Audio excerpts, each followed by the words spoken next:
Seeing you. Love seeing you guys. You know, how exactly does this cell therapy work? We've talked about immunotherapy in the past. Yeah. It's the same, isn't it? So this is there's a lot of immunotherapy. We actually use a lot of it in dermatology, where we're giving things that fight a portion of the immune system, or we suppress a portion of the immune system. But in this case, this is a true vaccine in that it's revving up your immune system, it's supercharging it to fight against a specific tumor cell.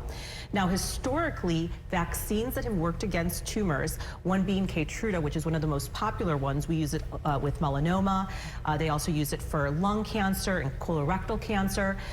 Has been used, and there's another one for prostate cancer. But those have historically used some type of immune response using inactive tumor cells. So they inject you with something that's already dead tumor cells, and it triggers your body to create an immune response.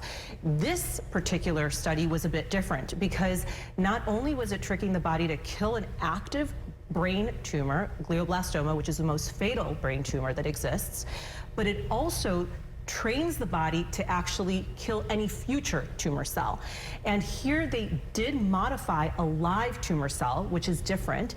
And they also used CRISPR technology, which we've used, we've covered in the past, where they edited the gene of that live tumor cell to release a tumor killing agent. So you inject it.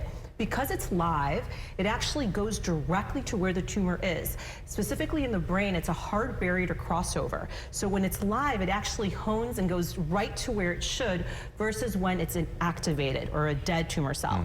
And then when it's there, it's not only releasing something to kill the tumor, but it also tricks the body to eventually create an immune response that's so supercharged that future tumor cells are unlikely to develop. So is there a specific kind of tumor that this treatment works for? Can it be used on all kinds of brain cancer? Can it be used on all kinds of cancer?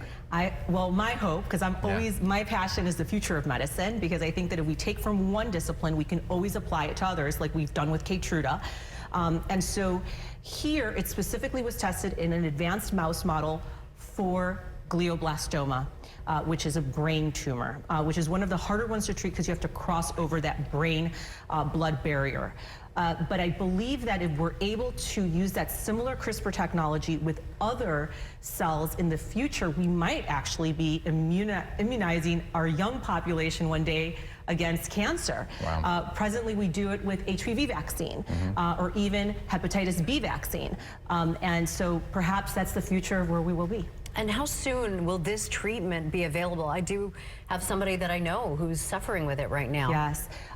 They hope that it will be available commercially in about 3 to 5 years. That's their wish. Now, President Carter survived brain cancer. Is this comparable to what this is a few years ago now? Yes.